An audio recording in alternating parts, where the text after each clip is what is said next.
Hi guys! Another day, another mini vlog. So kakagising ko pa lang yan at nag-uunat na ako. Bumili nga pala ako sa labas ng almusal namin at itong uulamin namin. Ito nga kopi ko ang aking inumin. Ayan nga mga ulam namin at saka bumili na rin ako ng gatas ni Darius. And maya maya nagising na ang Darius nyo mga mare. At ito, nagligpit na kami ng hinigaan namin mga mare. And ayan na nga, tumutulong nga ang Darius nyo mga mare sa pagliligpit. Tayong mga nanay talaga, nasasanay na lang tayo sa araw-araw nating ginagawa sa loob ng bahay. Wala naman tayong choice mga mare, kundi tayo rin ang gagawa nito. So ayan mga mare, ayun nga lang, wala nga lang tayong sahod for today's video. So ayan nga, may pasayaw-sayaw pa nga ang Mami Joy niya for today's video. At eto mga mare, magwawalis na nga ako dito. Si Darius nga mga mare ay nasa labas, naglalaro-laro lang siya dyan. Sabi ko lumabas muna siya dahil maalikabok.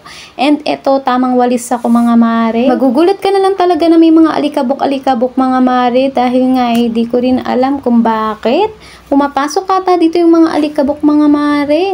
So ayan na nga, nagpapakit ngayon Darius nyo at maya maya ito, lilinisin ko nga itong rep namin mga mare. After 1 year nga ata, malalagyan na ng laman to dahil nga 13-month pay na ni Daddy Bilog, kaya lilinisin ko na siya.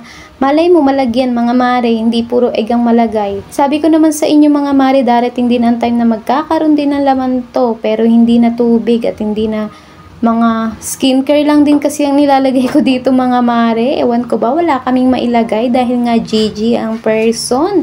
Gipit na gipit yarn. So ayun nga mga mare, nagpalit na naman ako ng outfit ko.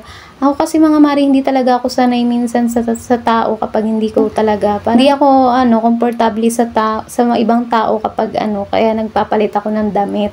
And ayan nga mga mare, tapos na maligo si Darius. And eto, nilinisan pa namin ng nilinisan kasi nga ang tagal matunaw ng yelo kanina, kaya ayan, pinunas-punasan ko na may sabon, and ayan, tapos pinunasan ko na binalawan-banlawan ko na. Grabe, ang daming itim-itim ng gilid-gilid mga mare.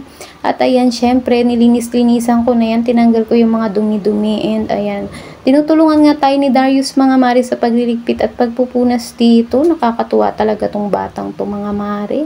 Ayan mga mare, tagpunas talaga ako dyan kasi nga, ayan, malay nyo malagyan naman ng rep natin for today's video. Nalinisan ko na pala yung mga lalagyan yan mga mare at ito na nga nilalagay ko na.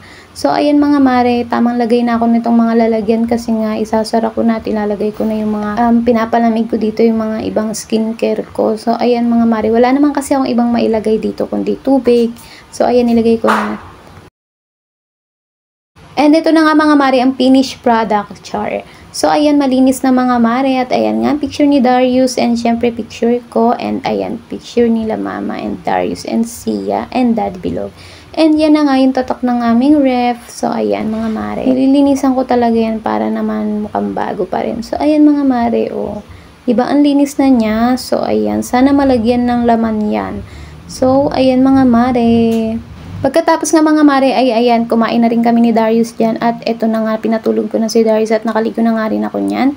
So yun lang, thank you for watching!